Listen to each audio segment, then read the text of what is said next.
much. That was a very apt introduction, actually, because my neighbour Cheryl and I often joke about sometimes we just crave for a little bit of concrete. It's like we're sick of mud, we just want a bit of concrete, just for a day.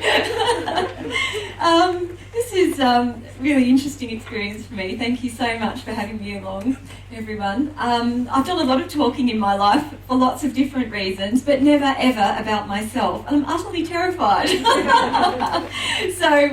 it's a very personal story and a much quieter story, I think, and much more dirt and earth and poo of many kinds. But I live on a very windy, exposed hilltop in the most improbably named place, Coowong East. Actually, I used to live in Toowong in Brisbane, and my sister always says it was my erotic journey from Toowong to Poowong. So it's just out of Melbourne. It's about an hour and a half out of Melbourne, and on a hill where you can see for hundreds of kilometres probably in every direction and feel like you're completely alone in the world, except I do actually live in a small community of very wonderful people. For many years I've grown all my own food, raised my own meat, milked my own cow, so basically been pretty much self-sufficient in the food that we eat for reasons that I'll try and explain to you as we move through today. And every Sunday, between 10 and 20 strangers drive up my very long, windy driveway and knock on my door, and they come inside and we sit around a beautiful, long table, and we share good food and we share good conversations. And at the end of the afternoon, which usually is 5:30, 6, sometimes later, we part company and marvel that only a few hours earlier we were strangers to each other. So this is the story of how that came to be, and why I continue to do it, even though it's every weekend I go, oh my gosh, I can't believe I'm doing this. It's terrifying and wonderful at the same time. So I was trying to pinpoint where this all started, and I think it was in a conversation with Sam Bell quite a few months ago that it kind of really I had totally forgotten that this was the case. But I think this all started, this journey of mine, with a very delicate digestion. Now, this is a strange thing, but I grew up in a family in the 70s of good, solid eaters, as we all were in the 1970s, and we all had our very simple, good food. But I realised early on that I wasn't one of them.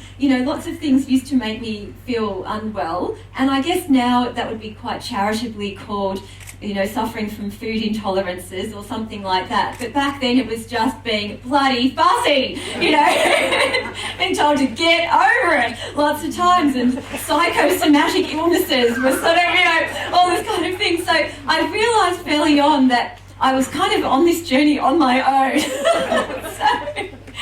So I would experiment, kindly offered to take over more of the cooking for Mum, who wasn't that interested in it, to be honest, and tried to experiment more with, simpler food, brown rice, which has been unheard of at the time, leaving the rice-a-riso to one side for a moment and coming back to the more simple foods. Because what I found that things that were supposed to be fantastic for kids and for teenagers, and which I was meant to love, like pizza and soft drink and chips, I just couldn't eat, and they made me feel really unwell. And feeling well and healthy was very important to me, as I'm sure it is to lots of you too. And I was very motivated from that very early time to try and think about what circumstances and what food and what environments actually made me feel that I was at my best.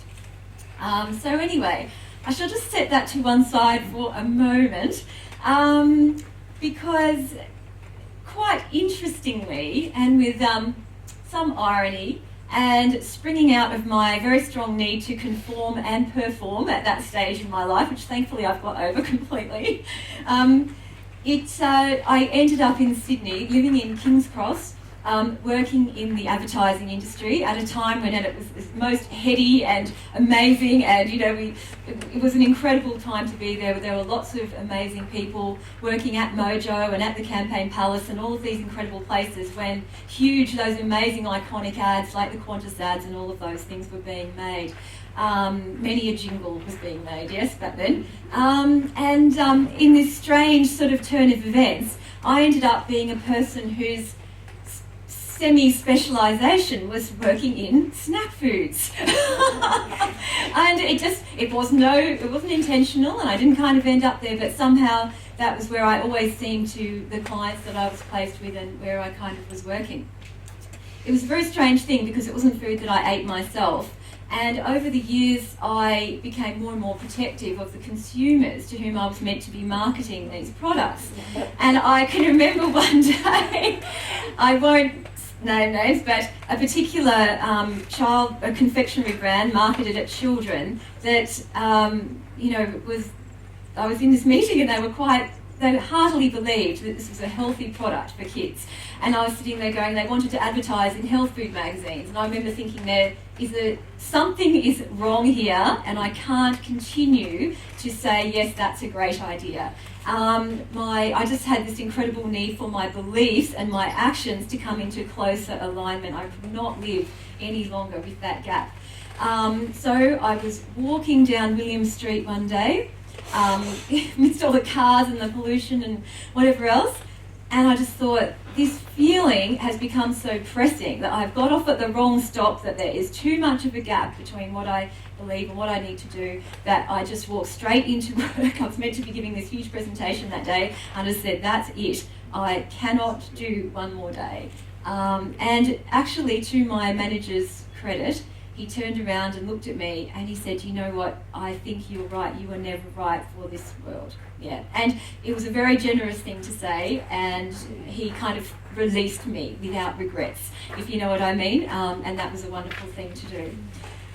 So what next? Well, in typical kind of overreactionary style, I decided that was behind me. I had to go and find meaning. So I moved to Queensland and dived headfirst into Continental Philosophy. Now, if any of you have studied Continental Philosophy, you will know that you can dive headfirst in and not emerge for quite some time.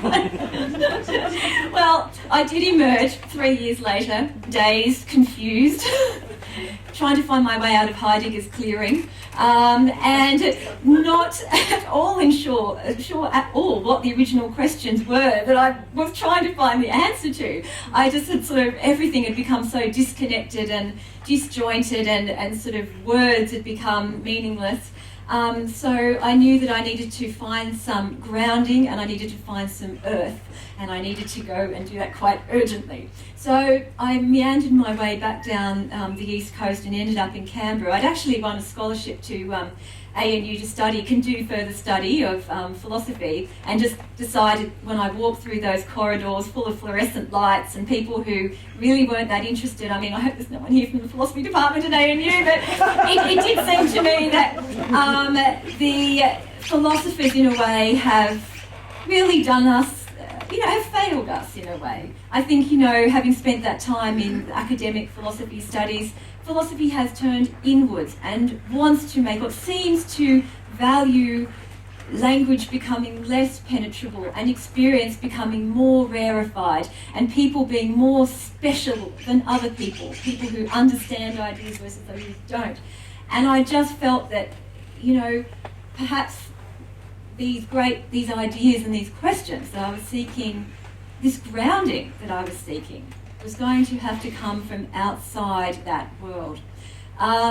So I started working in social research. I don't know if you know much about it, but it is a sort of what I would call the better end of the market research business. I mean, you're still out there doing focus groups and you're doing surveys and you're doing all of those things, but the end in the end, you are serving people, trying to make services better, trying to make programs work better, trying to come up with better ways that government can interact with people or councils or any other organisations to try and change people's lives for the better.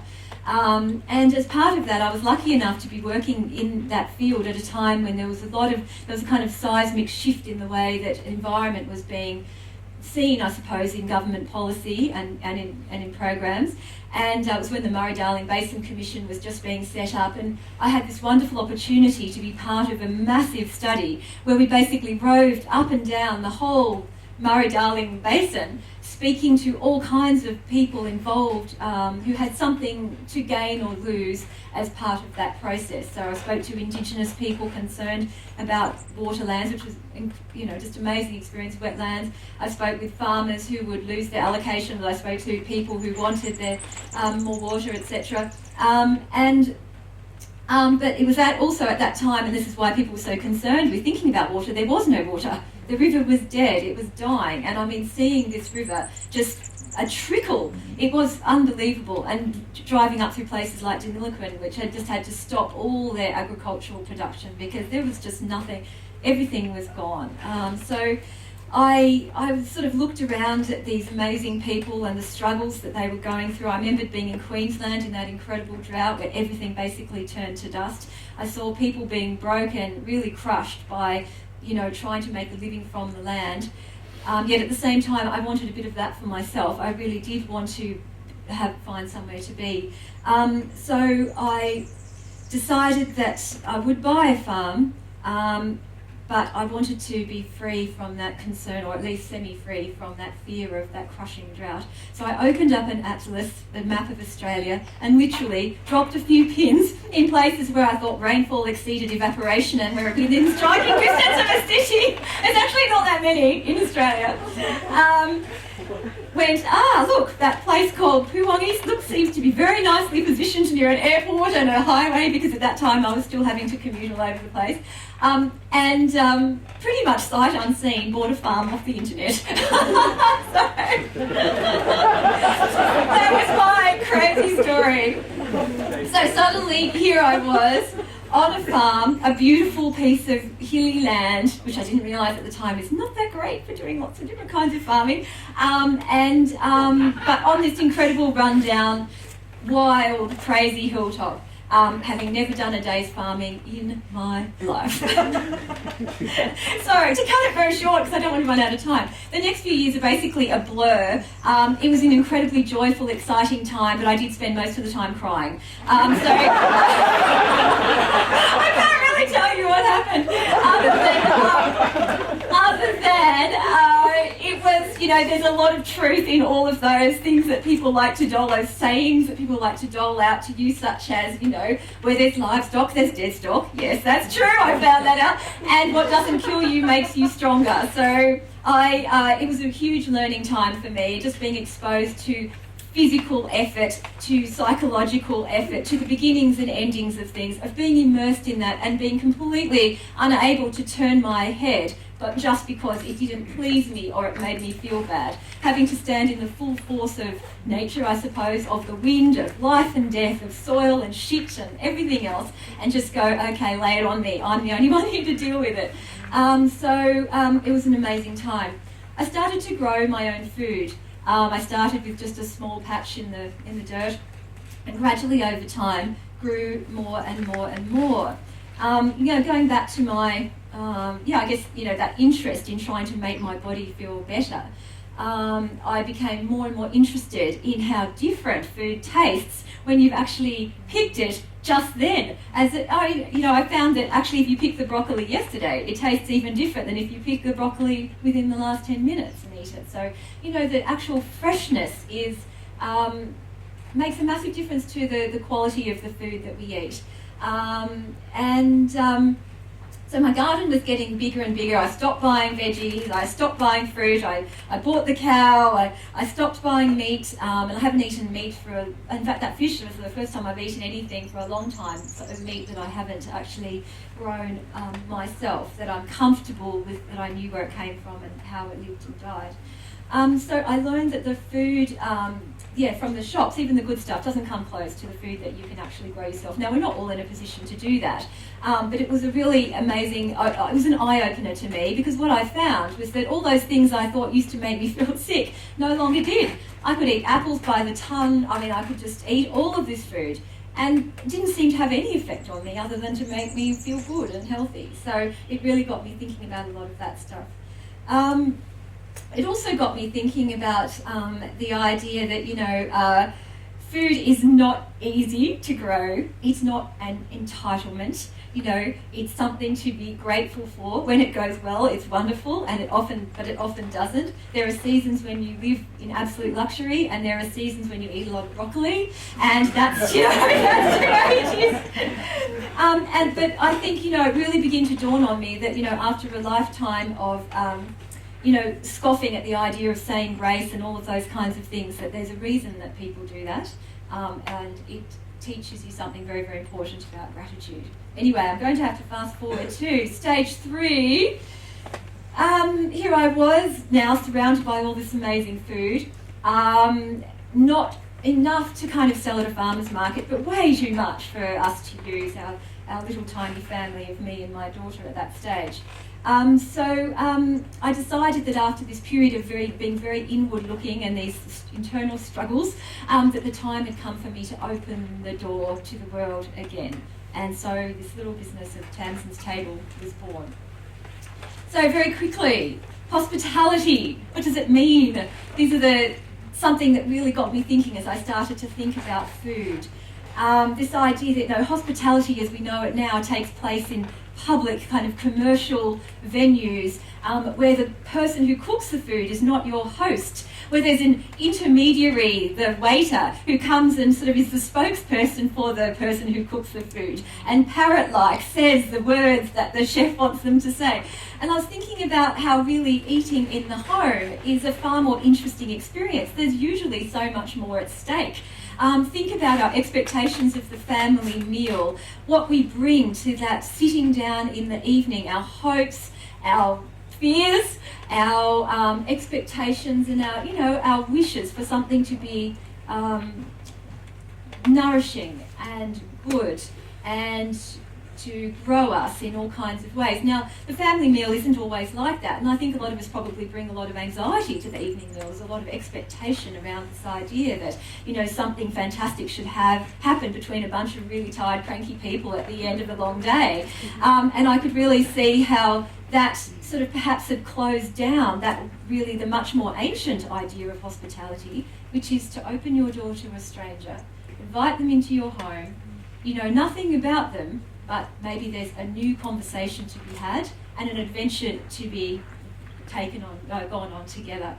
And I was thinking about the greatest lesson that I learned out of my time in research, which is that no matter where you go and who you speak to and what you think about them when you walk into that room, they will have something interesting to say. People are fundamentally interesting. You give them a chance, everyone has a good story to tell.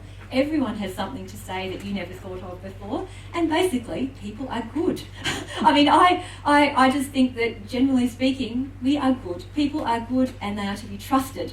I just sort of started to put those ideas together and wanting to expose people to this food that was fresh and delicious, and so decided to get this big old table. In fact, it's on loan from our community, and get people together around it every Sunday for wonderful conversations and good food.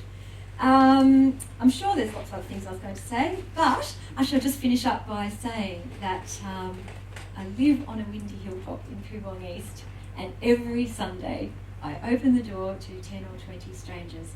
We share good food, we share good conversation, and absolutely marvel at the end of the day that we were, just a few hours before, strangers all